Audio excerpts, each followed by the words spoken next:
Yes students, इस video में मैं डिस्कस करूँगी आपके साथ when events are not mutually exclusive. तो ये वाला फॉर्मूला आपको मैंने पहले बताया था, ठीक है। तो इससे रिलेटेड प्रॉब्लम्स डिस्कस कर रही हूँ मैं। Problem third, from a standard pack of 52 cards one card is drawn at random. 52 cards हैं, उसमें से एक कार्ड आपने सिलेक्ट करना है। What is the probability that either a red और अ किंग।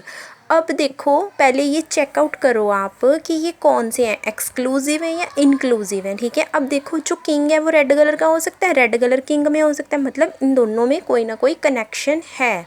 कनेक्शन है मतलब जो एक्सक्लूसिव इवेंट्स हैं वो मतलब क्या है, exclusive not mutually exclusive have common outcomes, जिनका कॉमन आउटकम होता है, कॉमन चीज़ होती है। तो इनमें कॉमन चीज़ है ना, ड्रॉन कार्ड इधर रेड और king, king of red colour या red colour of king can appear together, ये इकट्ठे आ सकते हैं। सो यहाँ पे ये वाला फॉर्मूला आपने अप्लाई करना है when events are not mutually exclusive का, ये वाला फॉर्मूला, ठीक है।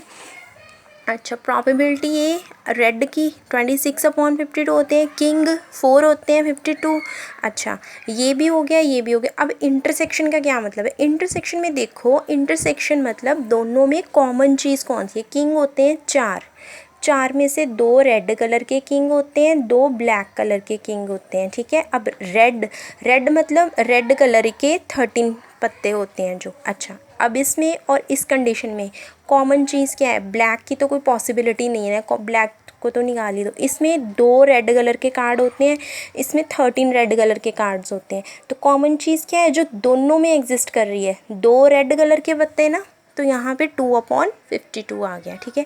इस चीज़ को मैंने आगे थोड़ा एक्सप्लेन किया हुआ है, देखो 2/52 कैसे आया। रेड कलर 26 पत्ते होते हैं ना, दो, एक होता है ये डायमंड होता है रेड कलर का, एक होता है हार्ट रेड कलर का।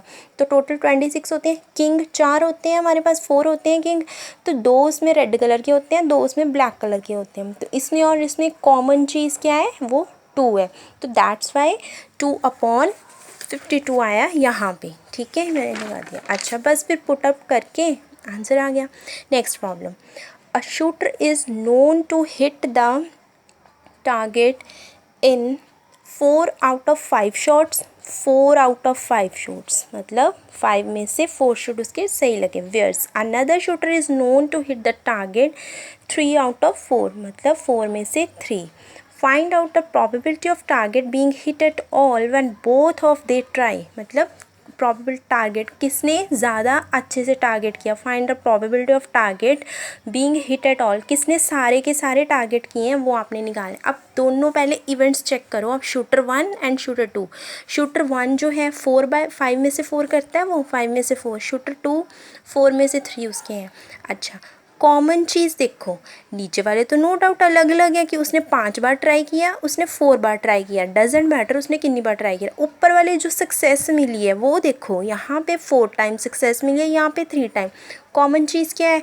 3 तो सबसे छोटा है, मतलब कॉमन जब भी आप निकालते हो कॉमन चीज़, लाइक 4 + 2 है, इसमें से आपने कॉमन निकालना है, तो आप छोटा डिजिट ही निकालते हो ना बाहर, जो एक ऐसा डिजिट निकालते हो जो दोनों का डिविजिबल होता है। तो यहाँ पे 2, यहाँ पे 1 है ना, मतलब दोनों में से छोटा डिजिट आप बाहर निकालते हो ना एज ए कॉमन जब निकालना होता है।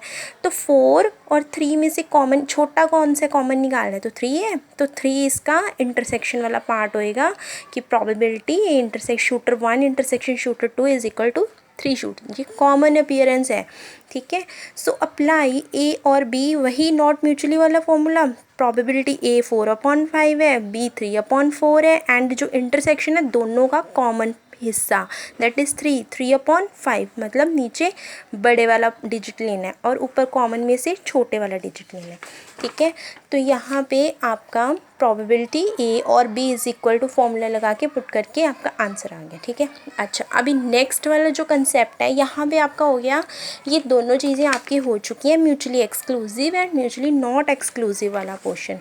अच्छा, इसके बाद था आपका कंपाउंड इवेंट। कंपाउंड इवेंट्स के बारे में मैं बात कर रही हूँ। हाँ जी, compound events, independent events and dependent events.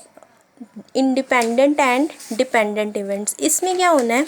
हाँ जी, ये चीज़ मैं फाइंड आउट कर रही थी। हाँ जी, इसमें क्या है, कंपाउंड इवेंट। कंपाउंड इवेंट के अंदर आती है मल्टीप्लिकेशन थ्योरम। मल्टीप्लिकेशन थ्योरम में एक होते हैं when events are independent, when events are dependent. ठीक है, डिपेंडेंट एंड इंडिपेंडेंट, वैसे तो नाम से क्लियर हो रहा है कि ये एक दूसरे के ऊपर डिपेंड होंगे और ये एक दूसरे के ऊपर डिपेंड नहीं होंगे। अच्छा, क्वेश्चन में जब आपको या तो इंडिपेंडेंट या डिपेंडेंट वर्ड आ सकता है, बट मोस्टली कौन सा वर्ड आता है, with replacement and without replacement. With and without replacement का मतलब क्या है वो मैं आपको यहाँ पे क्लियर करवा रही हूँ। देखो, मान लो ये आपके पास डेक है, ठीक है, ये आपके 52 कार्ड्स हैं, ठीक है। अच्छा, अब देखो, इसमें से मैंने एक कार्ड ड्रॉन करना है बिना देखे, वो मैंने कर लिया, ये साइड पे रख दिया मैंने, ड्रॉन कर लिया बिना देखे।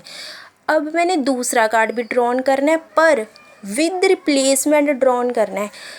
ये इसमें था तो ये 52 कार्ड्स थे, एक कार्ड मैंने ड्रॉन कर लिया तो ये 51 हो गए। विद रिप्लेसमेंट मतलब जो एक निकालना है ना मैंने, ये जो एक निकालना है, इसकी जगह पे ये मैं कुछ ना कुछ, कोई भी ये अलग सा ये पत्ता मैं यहाँ पे डाल रही हूँ, तो ये अगेन 52 हो गए। फिर इसमें से कोई एक कार्ड ड्रॉन कर लो, कोई भी, ठीक है। तो मतलब फ़र्क तो नहीं ना पड़ा, ये दो कार्ड मैंने ड्रॉन कर लिए, विद रिप्लेसमेंट किए हैं। ये होता है विद रिप्लेसमेंट का मतलब, रिपीट कर रही हूँ कि एक कार्ड पहले निकाला तो ये 51 हो गए थे, अब दूसरा भी निकालना है तो इससे पहले 52 मुझे करना है। कुछ भी, कोई पेपर रख दो, कुछ एक्स्ट्रा चीज़ रख दो कि ये 52 इवेंट्स हैं, उसमें से फिर एक ड्रॉन किया, तो ये हो गया विद रिप्लेसमेंट, ठीक है।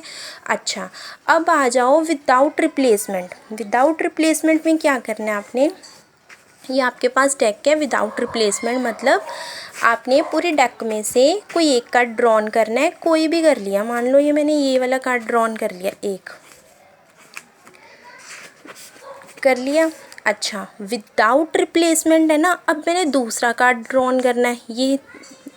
ये पहले 52 थे, 52 में से एक कार्ड मैंने बाहर निकाल दिया तो ये बन गए 51। अब एक और ड्रॉ करना है, इसकी प्रोबेबिलिटी होएगी 1/52, ठीक है।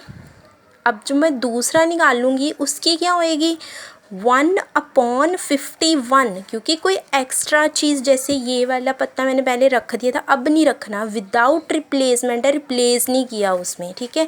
तो ये 51 वाला होएगा, ये 52 में से निकाला गया। ये है with replacement and without replacement का मतलब, इसमें मोस्टली कन्फ्यूज़न होती है, तो ये आपको मैंने इसलिए थोड़ी डेमो दी है, ये अच्छे से कंसेप्ट क्लियर हो। अच्छा, अब विद रिप्लेसमेंट में आपके पास ये फार्मूला लगेगा, प्रोबेबिलिटी है, प्रोबेबिलिटी भी, ABC 3 है तो 3 इवेंट्स। विदाउट रिप्लेसमेंट में ये कंडीशंस होती हैं, probability AB, probability B, probability A/B। यहाँ पे ये ध्यान रखना, जो आप यहाँ पे ले रहे हो वो नीचे आना है, A/B नीचे आना है।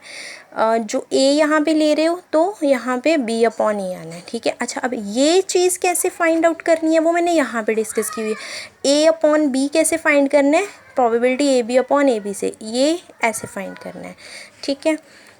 अच्छा, अब इससे रिलेटेड मैं सम्स पे आ रही हूँ यहाँ पे, तो वो हम डिस्कस करते हैं अगली वीडियो। Okay, thank you.